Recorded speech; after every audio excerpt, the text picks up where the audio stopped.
All right, welcome into the TexAgs postgame wrap here on TexAgs.com, brought to you by Alpha Paving. Texas A&M football wins it 38-23. And my God, guys, I don't know what game I just watched, all right? And I'm going to tell you about Alpha Paving here in a minute. But I don't know the game that I watched because I watched the game in the first half that frustrated me, that angered me. That's like, God, why? We can't move the freaking ball. Second half starts kind of similarly to it. In the first half, you couldn't get to Nuss. And then, as Mike Elko has done time and time again, they're able to get to the quarterback. They're able to force turnovers. And Marcel Reed comes and has a storybook performance here. And we're going to talk all about it. Speaking of Alpha Paving, an award-winning paving contractor serving Texas, ready to deliver excellent customer service. Their projects include retail, office, multifamily, and industrial for notable clients like the Dallas Cowboys, H-E-B, Greystar. Visit them at alphapaving.com. And let them get to work for you. Let's go to our panel. We've got Brandon Leone and CT in the house. Taylor, Chris Harrington will be here momentarily. CT, let's start off with you, man. Your thoughts on this? It was truly the tale of two halves. You know, you had LSU, they couldn't do anything wrong in the first half. You know, Nussmeier was carving us up. Receivers running free. We couldn't get pressure on him. And then you flip to the second half. All of that comes to an end. He throws that first interception, and then it kind of snowballs downhill from there from LSU. But man, as I look at this game, I really think about it. Not just was a huge win for A&M to take that 5-0 SEC rank. Their record. First time it's been done since '98. All of those things. But I think it's even more important when you look at the recruits that were there in attendance tonight. When we're competing with the LSUs and the Texases of the world, it's important to win those big games, to win those big moments. And I thought we did a great job tonight. And man, what can you say about that defense in the second half? After that first pick, it was like the switch just flipped for them. And they started making plays. They were flying around. You saw the emotion. And, I'm sure we're going to talk about 10 a ton tonight. And so he comes in, he gives you instant offense. He makes a huge play. And, it's just this Aggie team, they seem to be destined to do great things this year. Excited for them, excited for our fan base, excited for what's to come. But, man, huge win. These are the ones that we haven't gotten in previous years, and it feels great to be able to you're at home. It's a blackout. You get LSU in, your rival. They're ranked 8. You knock them off. You put yourself in sole position in SEC play. So huge win for these guys, man. I'm super excited for us. Brandon Leone, your thoughts on how A&M turned the page in the first half into something spectacular there in the second half? Man, it's just huge credit to Mike Elko and the coaching staff for multiple adjustments that they made in second half. And again, I know we'll talk more about the decision at quarterback, but man, nothing went our way in the first half. I mean, it looked very similar, eerily to Notre Dame. We weren't moving the football. We couldn't throw it downfield. Penalties, we're missing tackles in the open field. We kept giving them extra opportunities that we would have taken away normally if we would have made plays. But, man, it was 17-7 at the half. I was feeling pretty bad about it. They had all momentum, and then, man, we just came out, and the crowd stayed in the game. And, huge credit to Mike Elko. I think you got to give credit to Coach Klein, really, for having his backup quarterback prepared to go in. I think what you saw tonight, one was number 10, just absolutely dropping them and going out there and having a huge game. But also, I don't think that they were prepared for him. And he not only, you heard Kirk Herbstreit talking about him from when he was in high school. Not only was he a great leader even as a freshman in high school, but he can throw the ball. He's super dynamic in the zone read, and they just weren't ready for it. And so I think we got out coached in the first half. I don't think anybody would deny that, including our coaches. But you have to give credit to our Coach Elko and Coach Klein and this staff for making the call to go to 10. For bringing him in, the adjustments we made on defense, we created turnovers, and Nussmeier is a phenomenal quarterback. I think everybody saw tonight that dude's got next level potential. But when we started really bringing pressure to him and rattled him, it was a different game. He was a different quarterback, and the crowd was. I wasn't there. I know you and Harrington can speak to it, but I know even from watching here, it was electric. So you can't help but be happy for Mike Elko, man. First year, 2 top 10 wins at home against SEC opponents. We ran for over 200 yards, held them to under 30 yards rushing. And, man, that to me, I've been following the team for a long time, even before I came here. Minus 98 Big 12 championship, the Bonfire game, 2012 Alabama game, and then the Cotton Bowl with Johnny. I think this is our biggest win in a really long time when you think about all that was at stake. So I'm super proud of the team, super happy for our fans, but more importantly, I'm happy for Coach Elko and that entire football team and all involved. It was a huge win. Mr. Harrington, let's talk about the chess pieces, right? First half, it looked like Brian Kelly was calling all the right moves. But then in the second half, Mike Elko and that staff, like they've done before, they completely changed the narrative. This game kind of reminded me of the Arkansas game, where in the fourth quarter, A&M turned it on. Well, A&M turned this one on midway through the third. Not even midway, like 4 minutes into the third quarter. Yeah, it was so dynamic when Marcel got out there, just the run Even threat. before, though, right? The B.J. Mays pick set him up for greatness. Yes, yeah. You win the turnover battle, you got a good chance to win the game. We won the turnover battle tonight, I think 3-1, and that was phenomenal. Defense did a great job, bend but don't break. Gave up a few big plays, but held in there when they needed to, put the offense in position to take the lead, and they ran with it. And it was electric atmosphere, great game. Kyle Field at its best, phenomenal. That was awesome. So excited. Everybody in the stadium so excited. I want to make sure I say this out loud. I love Connor Wigman. He has struggled this year, and there's no doubt about it. And I think all of us and CT and Brandon, you guys at home as well, there was a point in that game, and it was early in the second quarter for me. I was like, I think they got to make a change. And CT, for me, it was more part of the reason was you weren't completing passes down the field anyway. So at least have some offense with your legs. And the other part was I knew that LSU struggled with Lenora Sellers early on against South Carolina until he got hurt. He can run. Marcel just ran all over them. So talk a little bit about the mindset when you knew it was time to move on and then what he provided. Yeah, when you looked at, and you could kind of see it in the body language of the team, we couldn't get anything going in the passing game. And, I know our fans, they're hard on our receivers. But I also look at some of the route concepts, and I was very vocal about it, on Twitter and sending out messages. We've got to be able to create different, whether it's mesh or drive or smash or we got to create different concepts to be able to get those guys in space and maybe give Connor easier reads. But I still think Connor is a dynamic quarterback. I still think he has the potential to be great. It could just be that the system is just not fitting him right now. But, man, when you insert a guy like Marcel and with everything that he brings to the table, and we think that, I think teams think that he's just a running guy and, you've got to prepare for the run.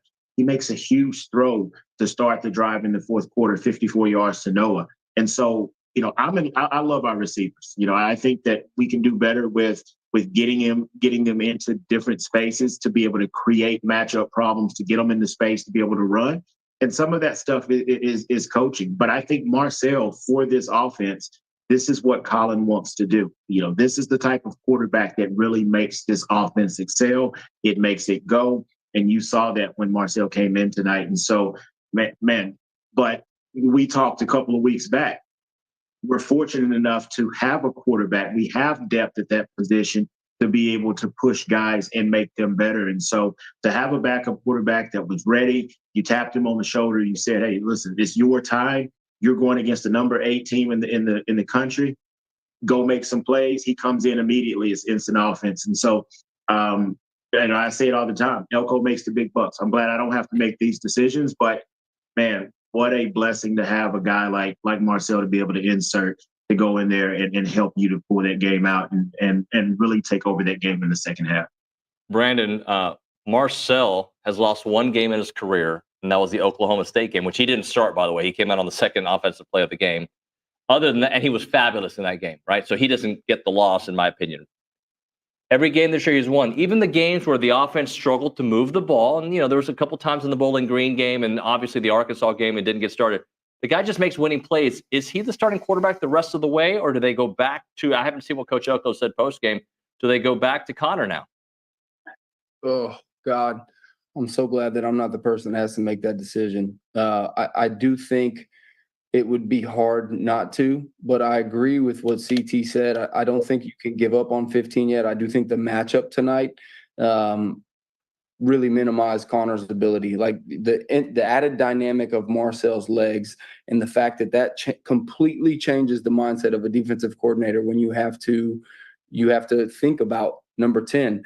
You don't really have to think about that as much with 15. So it changes your ability to bring pressure from so many different places, the amount of blitzes you can run. I mean, with Marcel, think about that throw to Noah. They couldn't rush anybody. I mean, Marcel was just sitting back there, and he just threw it up. Noah split the safeties. He was comfortable. He set his feet. He threw it. It was a perfect throw. Connor was under duress all night. And so that's a tough decision, and I'm stumbling here because I don't have the answer. But here's what I can tell you about number 10, man. That dude is poised. He takes care of the football. He makes big plays. He's never shying away from the moment. I mean, think about the moment of tonight. I mean, yes, you said it best, Nuño. We got a pick down there in our territory, and he came in on a short field, but he came in right away and made big plays. All he did tonight was insert points into the scoreboard, and this offense, they could not account for him. And so you said it at the beginning, teams are going to prepare for him now.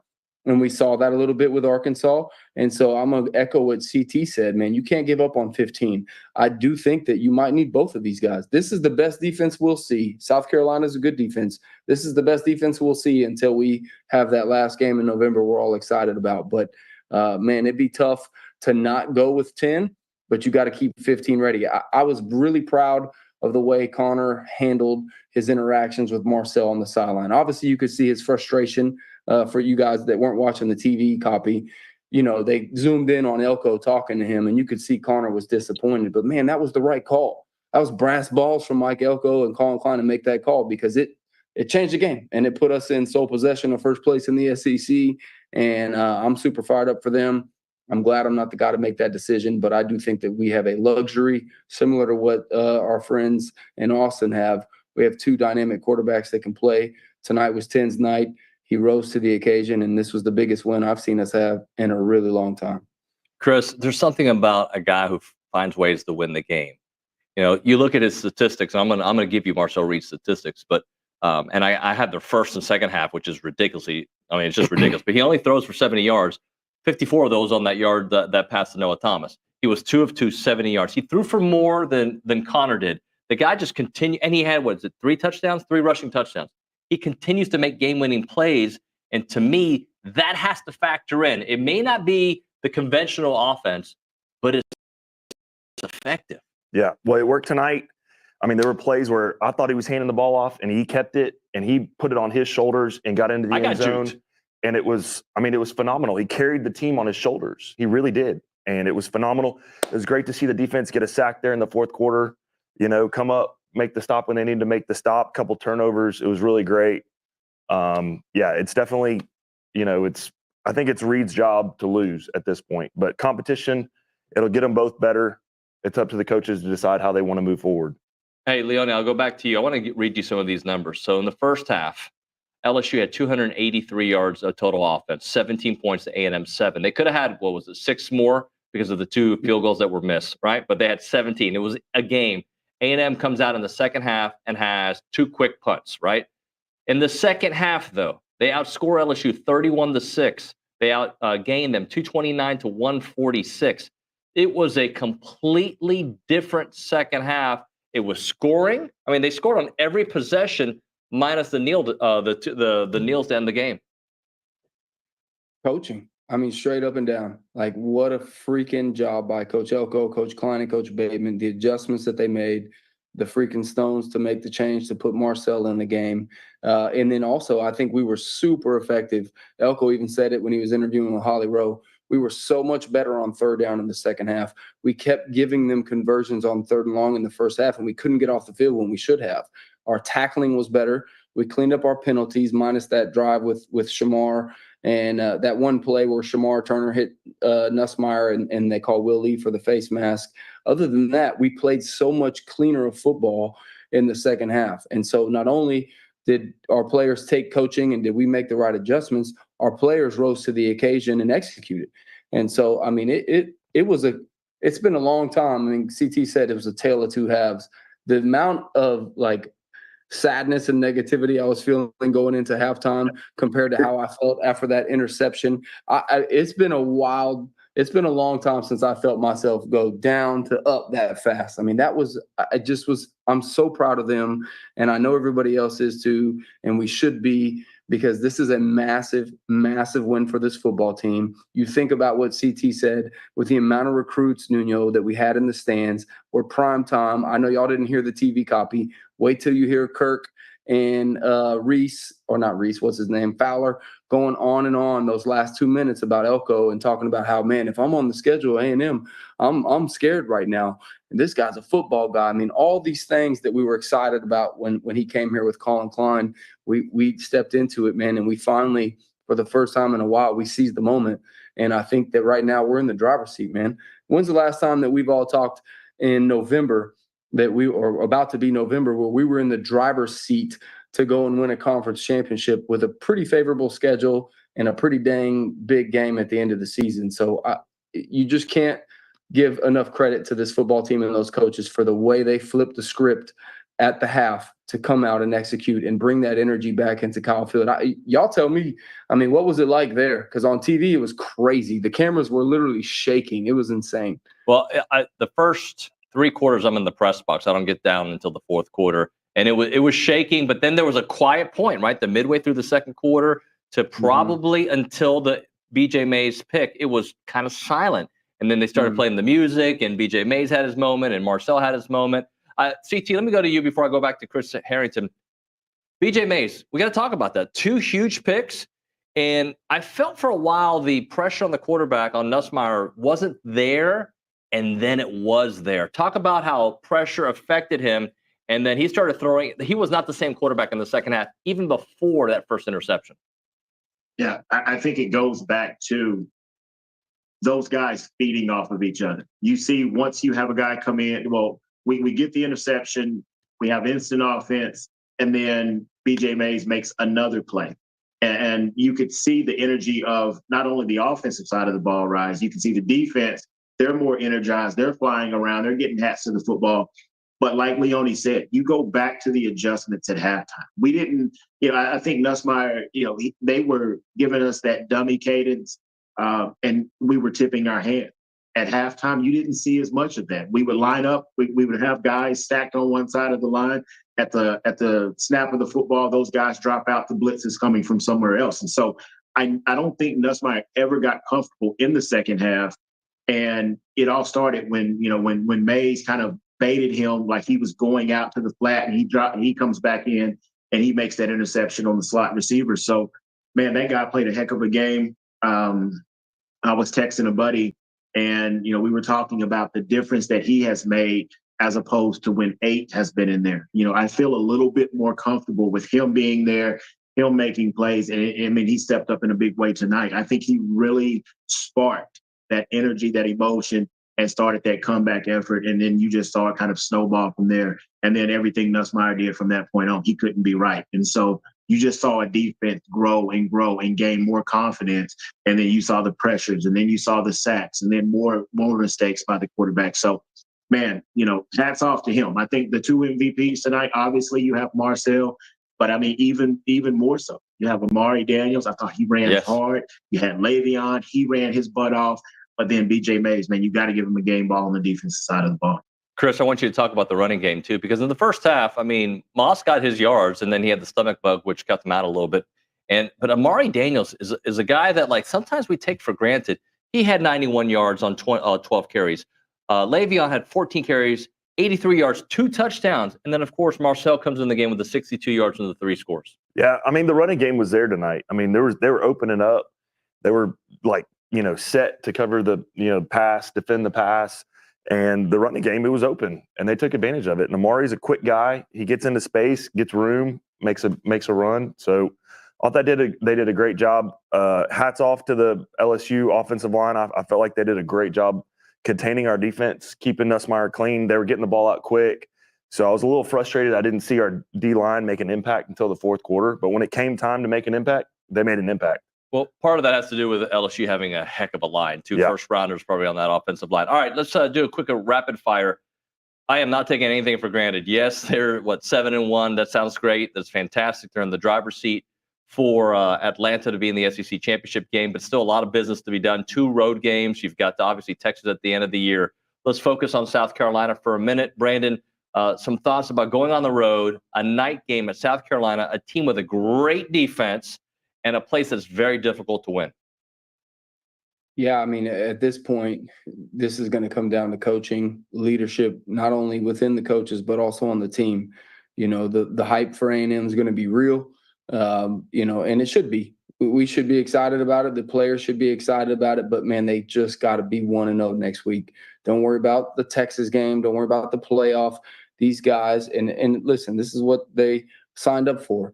But you can't fall asleep at the wheel for these games. I mean, that's been, I feel like, our program's history in the past, is to put ourselves in position and then lose a stupid game that we shouldn't lose. And so I think the challenge for our opponents is going to be the dynamic of having to account for Marcel Reed. And so I think that's a huge leg up for us, because it's not like Connor's not still a stud. He had a bad night tonight, but, I mean, the dude's still a football player. Marcel is obviously a freaking gamer. You said it, 1 loss all the way back to high school. And so we're going to be tough. We're going to be tough. So the team should be confident, but they got to stay mature. They got to take care of their bodies. They got to stay dialed in and not look ahead, and just take it 1 week at a time, man. Nothing is guaranteed in the SEC. Week in and week out on the road, it's tough to play. And man, South Carolina's got a young DN. It's one of the best pass rushers in the country. They're a dynamic and talented team. Auburn's got a loaded roster. I think I don't know who do they play? They played Kentucky today. They lost. They won tonight. Yeah. They ended up winning that game. I think they went on the road and won that one. Okay. Yeah. See, so it's not easy. So just stay focused, pay attention in practice, watch film, take care of your body, have fun tonight, but be smart. The only thing I'll say besides this game that I want to tell you about, this is a play that I just was so fired up. This is adjustments. I meant to mention this earlier. I hate to cut off the final thoughts. The Torian York interception. Oh, yeah. He lines up on the outside like he's bringing pressure. In the first quarter, Nussmeier was getting pressured, step back and hit the back. I mean, it was such a great play that they did. Delay release for the running back, falling back behind the pressure, hit him. Torian York sliding up on the outside, pretends like he's blitzing, eyes on the running back, spying him, zooms out, gets the interception. Dude, that's coaching. Man, that is such a big deal. That is proof to our eyes, if you have any doubt, that this coaching staff is dialed in. These players are responding to coaching. And if they can do that the rest of the year, everything is in front of us for us to go and take this thing to the next level. So I'm hella proud of this football team. I'm so fired up, and I'm excited to see how we do in the next few weeks. CT, your thoughts on South Carolina, the upcoming road trip? Yeah, I've got a few, but I got to give it a game ball here.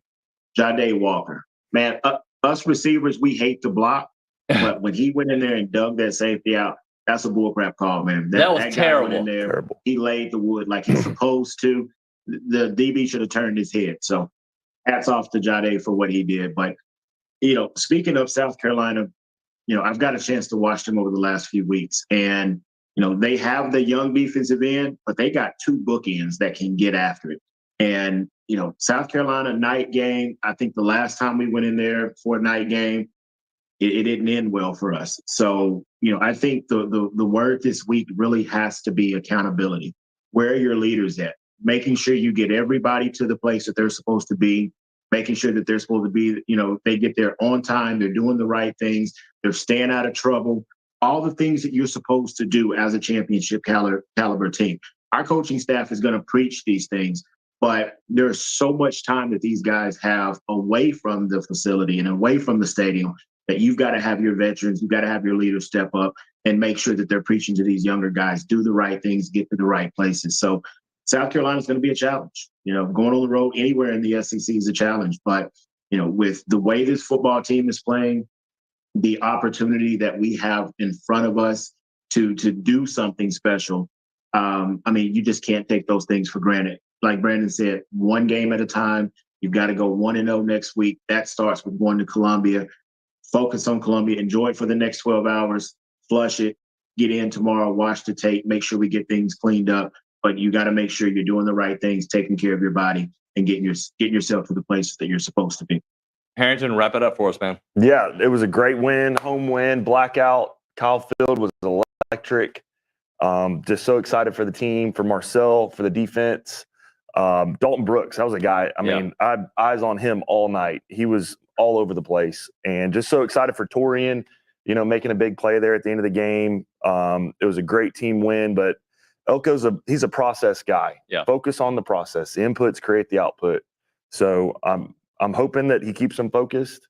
It'll be interesting to see what happens with the quarterback decision moving into next week, but excited for tonight, excited for the W. So gig 'em. All right, before we go, I want everybody to think about this. Think about what you were feeling after that second punt in the third quarter, right? And then if somebody would have been able to tap you on the shoulder, been a future version of yourself, Marcel Reed's about to do a storybook ending for you guys. And just think about, like, for a minute, let's marinate what we just watched in Aggie football. Like, not only what this win can mean for the future, a team that has the driver's seat to go to Atlanta, right? Like, if they win all their games, they're there.